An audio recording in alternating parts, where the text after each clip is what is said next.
yin kalimin fulan ne nu ba kai ka an ka dersu lamini hakiliye ka pe lamme fente te u kan jabira kuna sini kwambal ma muso do ka min kalibo franci ko ale ta fe mu ka bo akabara nyuman kalama aba fe ka akabara nyuman do wode ko de ya to ko ale abale ka jogola ni harin na ale tarabbo mu min fe atarabbo ila katifo nafila munun ba soro ye ko atu salli puro akana ka bato irila ko ni mo nana ale fana fe aben nafila munun salli ko abu toy puro na ta fe mo ka bo ka barakalama o anyu ni jabi kuna sini anko al amalu li ajali an-nas riya wa tarka al amalu li ajali an-nas shirku wal ikhlas an yafiyaka Allah minhum jami'a kabara to mo kama o yere jirai kabara fana to mo kama o ye shirku ye bisun kala shi munye alaki lafiya ka bonin fulabema hada made ko kunni ba ke duru bisun kala shi kake o de ato ahmara buni hanbali ko amru niyyatu shadidu akunna niya ka ko kin kan niya tile ako fu mangele na akwa ka gele de niya tile ni ka gele parce que ko fule nya nkan min to kai aye yere jira bo nkana min fana te u kana fote fulan ka foya bisun kala shi minye eki bisun kala shi ini alache iki hakili bo dam fe unde ka pew ika ko ke ala kala kama donc o de bisun kala shi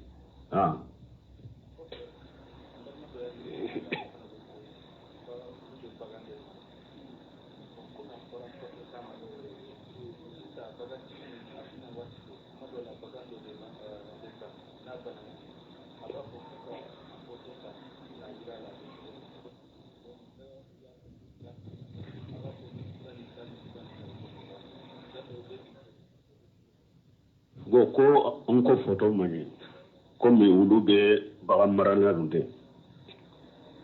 bagam genno de do de ka bagam ba bola buge ni de bagam gen yorola ni bagam min banana bagam tigi ba fo o ka bagam photo ta ka chiama pour akado bana sugu min bala ka kala halalaje ni ye bagam photo ta ka chiama fura min kan ka dama abo o fura fuye ko fura sugu dama ko be chogodi nonu ye darurawde anyo de fo anko ko munu ye darurawye ani haju ni masaha ko mi kardanti photo dagara chogomi ani passeport photo munu ye darurawye basite ulula ika ulota silamia sarela photo munte haju ni darurade o haramu ya raikata ad-daruratu tubihu al-mahjurat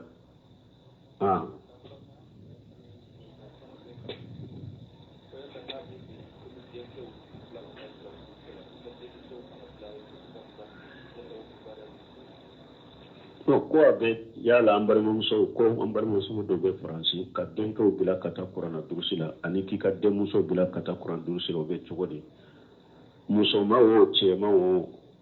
anini ne do be fe ika qur'ana dursi qur'ani ala ka kuma de che be kala muso be kala mais aka soro muso be ta kala yoro mi anya fo chogo mi wali cheni wali muso te nyagambi muso manu ni che manu te nyagambi ani fana muso de bu kala muso de bu durusi qur'ana la mo u damana muso damaw de be fana ini wali chete nyagami yona ni kala nyoro soro iki de muso bila kata qur'ana durusi basi talake abeta qur'ana durusi akani ibe tenke bila kata qur'ana durusi muso manu be qur'ana durusi me donc ko kana nyagami ini che manu ni muso manu de kana soro be ke kala sikelen kono uno be ke kala nyoro kono be nyagami nyona ani fana anyuman ya dafale nye muso manu de ku kala manu chew ku kala ku kala yoro min bi bolo chawala ibi de muso bila kata qur'ana durusi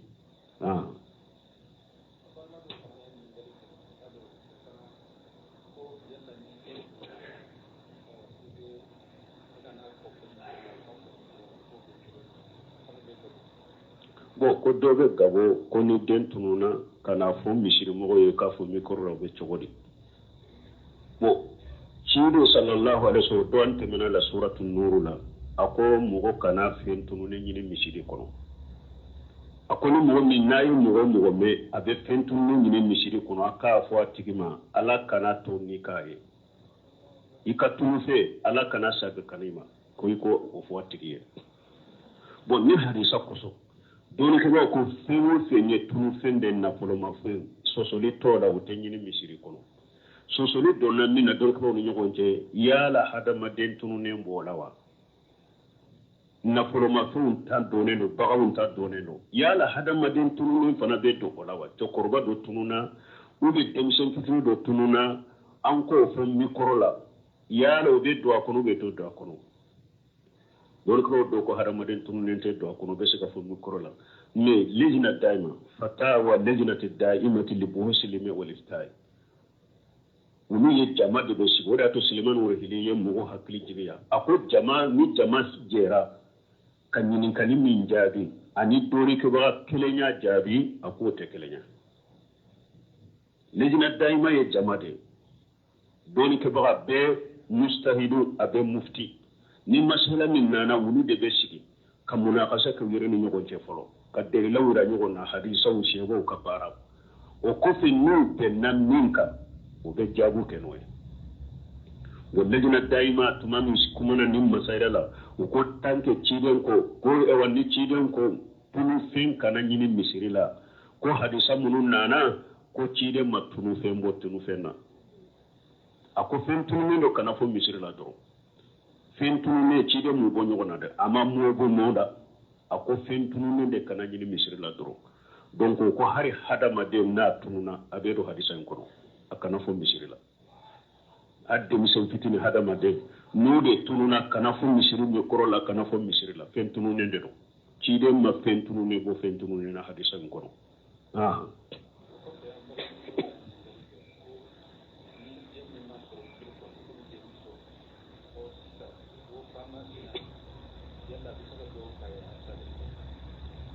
afajo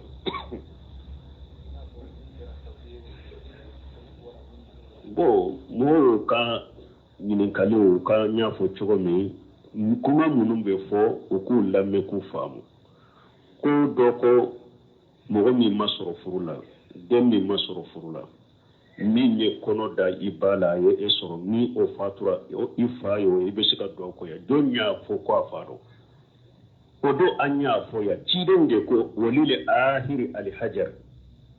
ciden ko gene ya kela kumantiya de be e denti bolo ciden de yofo ciden de ko ayyuma rajul aharan bi hurrati aw ammati fal waladu jina la yarisu la yurasu ciden de ko cewoce ni e gene ya ke horo muso don nofe ube ye gene ya ke don muso don nofe be demmi soro ko gene ya ke dendero ate kaciye ta kaciye ka afate dina ke te singiyan ni dambe ya bana bade ce wala singiyan ni dambe ya bana bade ce ana bana anani aka ba mu ne min ko ni ye kuno da bayi na ka jene ya ka bayi no fe foiti anu oce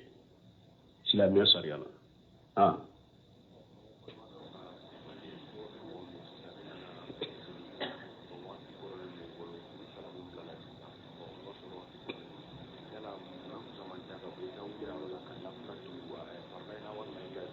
nafila juma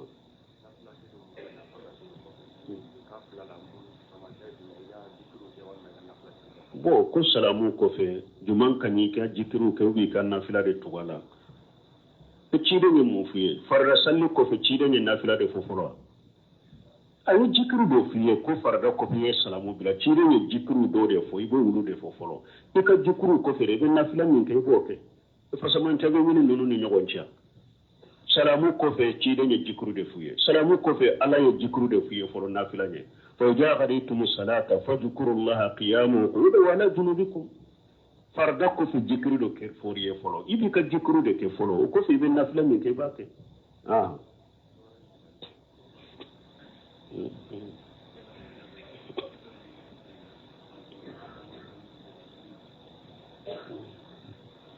ko fasamanta kere be jaramu sirile asilamiya la wa don kuma ko minye jaramu sirile uye nonu be sagi kata ibe nyana ma ya silama grupu min chela de ute komi kaddamana sunna do ko damana fasamanta kere kere ola ibe nyanama ya silama jamana minna silama jama min ka jama kono nu ka silami alla da masriye munu nye e ko fana ko ke akanne do ife ne nu kam masrite nye amanyini efe ikati kaddamana mo ka bo mo to cela donc nunu be sagi kata ibe jamana min ko jama min kono silama jamana min kono o kan nyanama ya chogo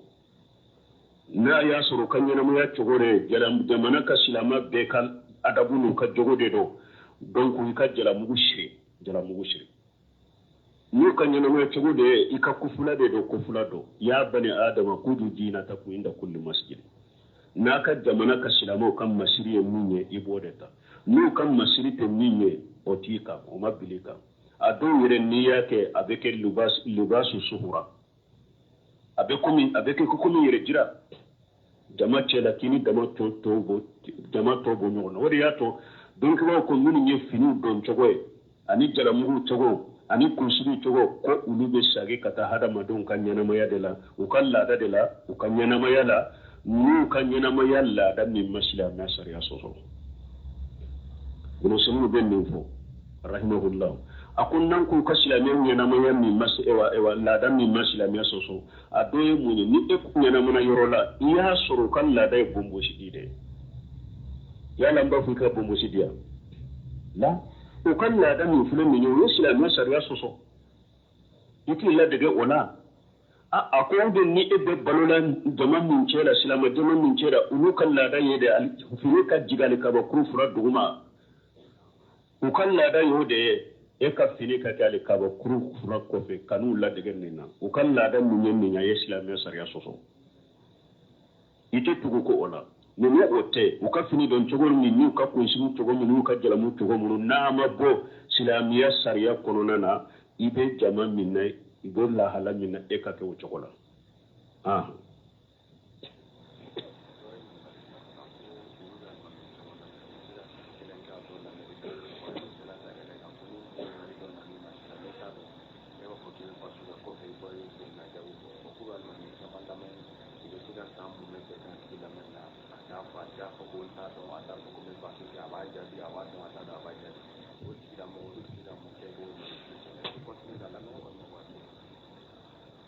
bo la ka kimanda ma ko do be ne yere kun kan ta fo ulu ku fo nyana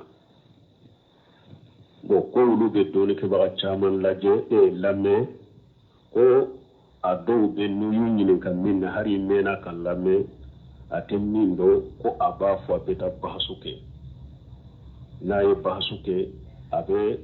silame sare che min abo fo ko misali abe ko minne ko ni nyini karafe mo fe na doni te mba fo beta bahasuke bon ne nyaado fana min kera filini qatawi mbe sagi ko bona ka bange bo ko doni ke ba do be ku du be sigi ko ko lambe ku to soko ke ka fonten min do de beta bahasuke ke ute so ka fo bo no be na qatawi fana ko har yire ya do qatawi te boala bo ku kanka ulambe wa neka yorombe ala delala ka dusun kana site dingma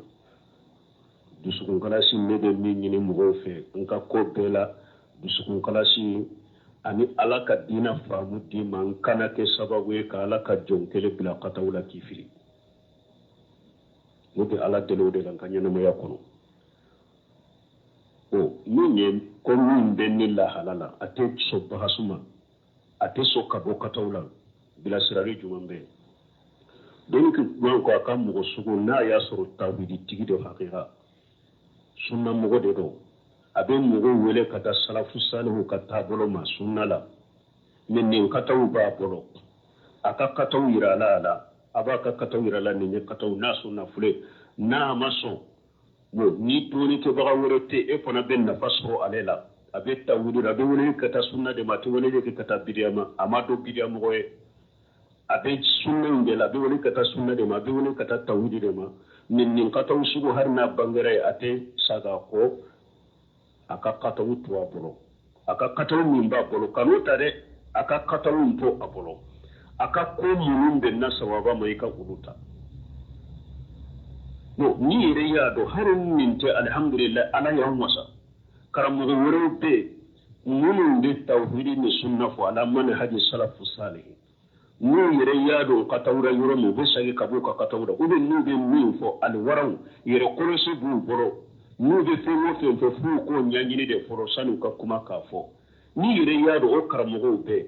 taa o karamɔgɔw fɛ i ka t'i ka dɔnni minɛ o yɔrɔ la ni n'a sɔrɔ o karamɔgɔ sugu tɛ ni karamɔgɔ in de bɛ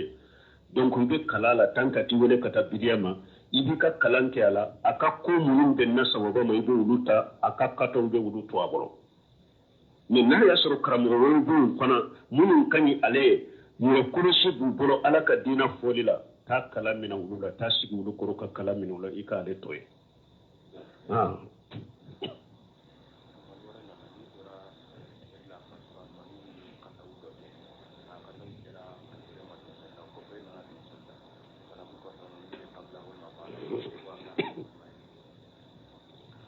bon ko ɲininkali wɛrɛ min bɛ yen ko ni mɔgɔ nana e kɛra masibugu ye e y'a sɔrɔ alimami ni jama bɛ sali la sali dɔw taara ka taa ka e da e nana i donna sali la mais i y'a sɔrɔ minɛn dɔw ye alimami sɔrɔ sali la min ye kabula ye ou bien min ye bada ye mais o ma kɛ e ɲana dɛ e b'a kɛ cogo di sisan ni alimami ye salamu bila bon donc i b'a ko masibugu ni e nana e y'a sɔrɔ sali yɔrɔ dɔ taara k'i da i nana i farala alimami ni jama kan ja kabula sugudi alimami ɲinana ko dɔ la kabula sugudi y'a sɔrɔ ni kabula sugudi y'a sɔrɔ araka min na o araka o m'o sɔrɔ sali la ni alimami ye sali salamu bila e tɛna n'o dafalen de yan o dɔnnikɛlaw ko ni kabula de don a tɛ ɲa kabula bɛ kɛ de kabula salam i b'o kɛ alimami nɔfɛ kabula in y'a sɔrɔ araka min na kɛra e ɲana o a ma k'i ɲana o i bɛ kabula kɛ alimami nɔfɛ dɛ parce que e tɛ se ka wuli k'i ta sara n'a ma salamu bila o donc alimami ka juru bɛ e kan na kabila kɛra ɲana a ma k'i ɲana o i bɛ kabula in kɛ a nɔfɛ bon cogoya filanan ni baara suguru de alimami sɔrɔ bon baada in y'a sɔrɔ araka min fana o ma e sɔrɔ sali la misali la alimami ka arakan fɔlɔ a ɲinana ka sujudu kɛ 3 ye baada b'a kan ou bien baada t'a kan baada b'a kan ni e nana ka fara alimami ka arakan fɔlɔnan de la baada y'a sɔrɔ arakan min na o ma e sɔrɔ sali la ou bien arakan fɔlɔnan e nana ka don sali la donc dɔnnikɛlaw ko ni alimami ye salamu bila nin yɔrɔ la arakan min taara ka e da ni baada ye alimami sɔrɔ arakan min na e bɛ nana o dafalen de baada tɛ e kan baada suguru tɛ e kan parce que alimami bɛ baada suguru kɛ salamu kɔfɛ de n'a ye salamu bila a b'a ka baada kɛ e tɛ salamu bila e bɛ wuli de baada y'a sɔrɔ arakan min na o fule ka na n'o dafalen de baada tɛ e kan nin yɔrɔ la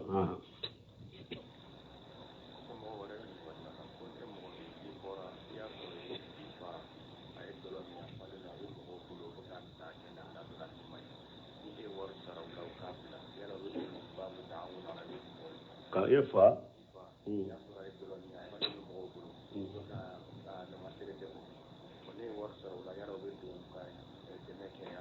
a bɛ mɔgɔ jumɛn bolo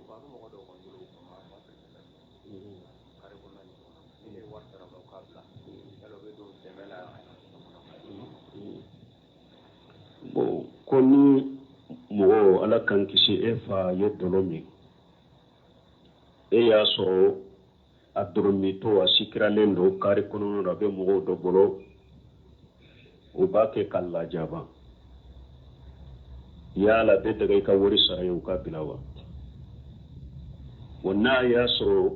jamana a bɛ jamana min na sariya de b'u bolo n'an ye mɔgɔ min mina sikiralen don ni faamaw de y'a mina ani min ka kan ni o b'a k'a la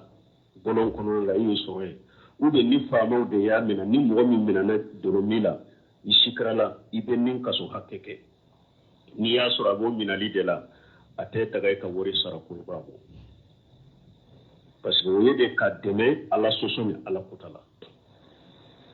i b'a to ye de ani ɲɛngili ni min ka kan o ka k'a la de dɔrɔmi in kama a tɛ daga i ka wari sara ko i b'a bɔ o la ore to don ke ko harin juru karna mo min ka juru karna mo kanna ala soso de kama ayi juru fana ta ala soso de kama yala ugo juru sara to juru sara don ko tanka ba ka ala soso la juru karna kanna ni ala soso mi hari da matubi ka bora bala ita ka juru sara anta ka juru sara ye parce que o yede an ba ke ka de ala soso indila ni juru karna mo do kanna ala soso do kama a tubira ka bo ala soso inna ni juru min bala ya soro ala soso da parce que masala yi wori de ta mo bolo juru la ka do mi ka do dolo la kami u ka juru bala a tubira ka bo dolo mi na to ambe juru isa tanka tubira ka do dolo mi na ambe juru isa pour toujours ka tubu kanu do ala kata mais na ba ka dolo mi de la anta ka dolo juru saraye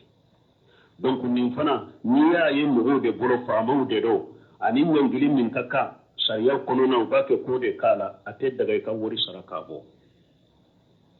ni ya soro kare kono na de da to meli kelaw do de we ya fana mina dro ba ke ka to no ka bugo ka maltraite chogo ya dola ni to se ka minila ni ma wori duma ibe se ka min e wori duma ka minila kata nai na ya soro to fama bolo kare to meli kelaw do de ya le fana mina dro no ba ke ka ato dro ba fe ka bona ni na ko passe dro parce que han ni dro mi ni sariya de akoy ka faga sariya ku busanya bi se de ka bona o ni ye mu ye o ni ba ke ka abugo chogo ya dola u de ka anyangi chogo ya dola ni mani adagare ka wori de uluma katila ulula me na bi fama de bolo kana wori sara katila ulula de ani min ka ka ulu ko kala pour anake sababu ana dromi dabila mais na be mo simple de bolo to bet ake ka man terete ka nyangi ni ete se ka minol ni ma wori duma be se ka mina nununda wori di nunuma ka mina katana e alaykum salam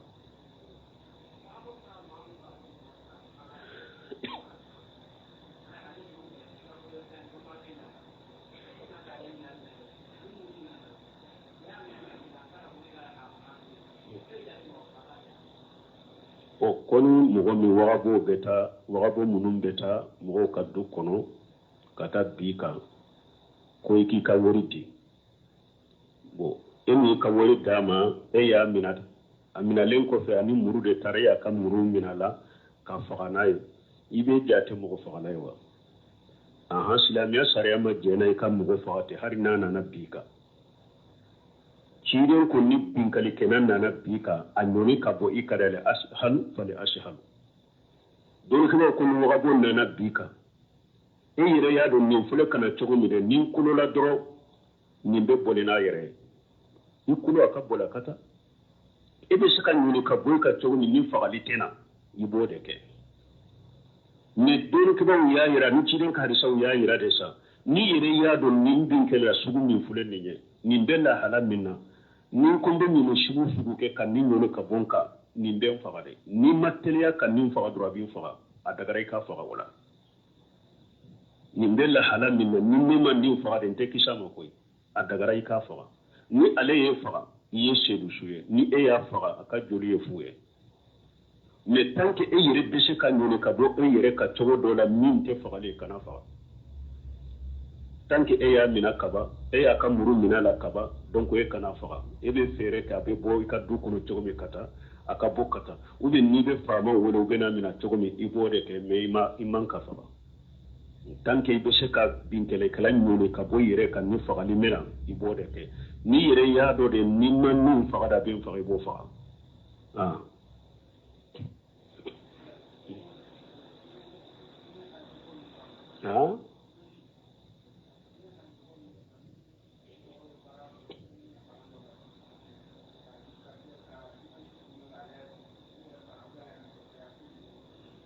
munko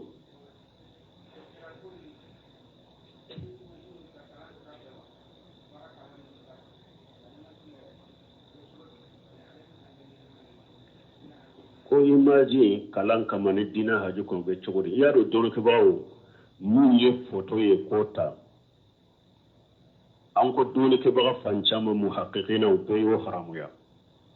min ye ka photo ta be yo haramuya muhaqqiqina chama yo haramuya bo min ye sa filimeli de sa filimeli kana ni kamera ka filmeli ke sosoli bola doni ke bolo anka Sheikh Abdallah Bumbaji ka kuma dola to maswama aka kuma dola aye tawakkufu ke ntese ka ladaga ntese ka haram minye bido ye kana kamera do doni ke bala be wajuli ke ka virota pour kata kala yorore mo woro kan nafa soronay bo Sheikh Abdallah Bumbaji ka wakati laba minye video taye ayen no yako kola ko parce que na anko ewa photo carte d'identité photo dagara passeport photo dagara wori photo mun be wori law dagara darura kama ko o ye jinya ko ye jinya masala kera sababu wala dagara ko mun na dina masala be min na fana o tese kala daga mogo do be ni karamogo filmer a filmer to abake ka kuma fo ni tara di do ma obake ka lajabe kuma ko obedo dusukun kono kunna fa katema ka kuma shembuluka ko ola dina masalaha min bala donc o ya Allah daga doni ke bagan nyumo ka boro telewula parce que doni ke bagan nyumo fule nu ma bo tele la kata tele la mana ma mu be tan soro kata tele la kata bidia wuchari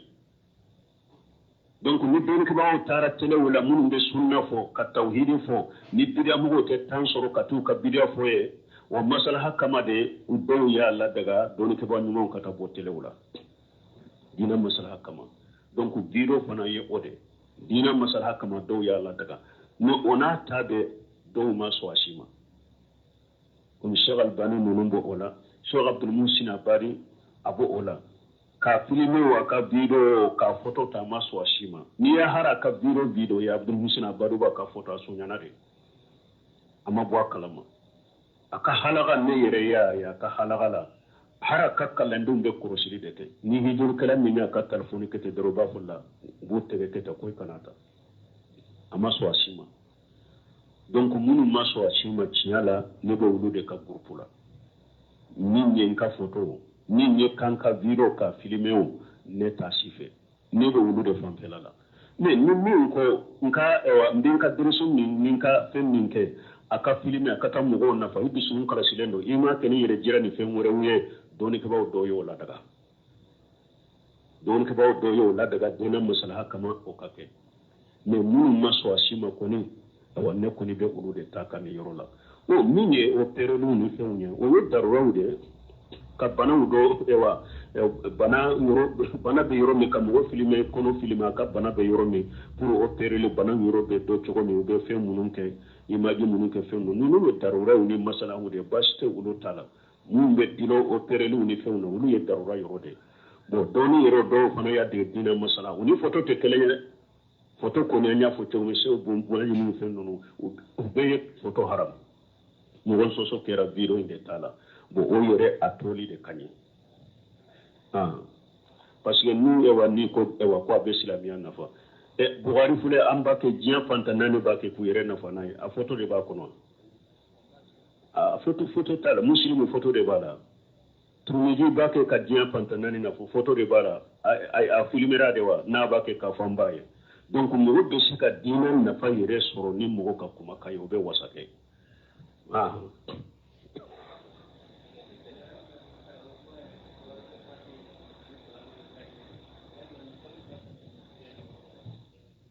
bo ko salatul fatih salatul ibrahim kana nunu bila nyogon koro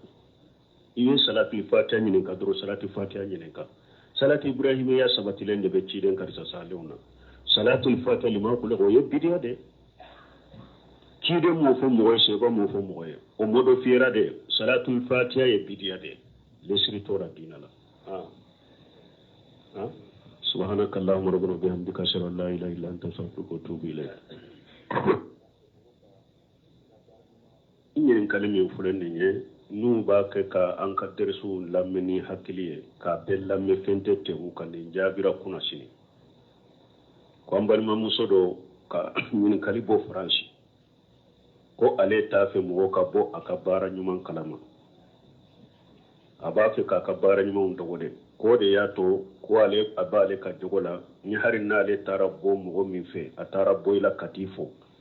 nafila munun ba soro ye ko atu salli puro akana ka bato irila ko ni mogo nana ale fana fe abe nafila munu salli ko abu toy pour na ta fe mogo ka bo ka bara kalama anyu nin jabi kuna sini anko al amalu li ajali an-nas riya wa tarka al amalu li ajali an-nas shirku wal ikhlas an yafiyaka Allah minhum jami'a kabaratu mogo kama o yire jirai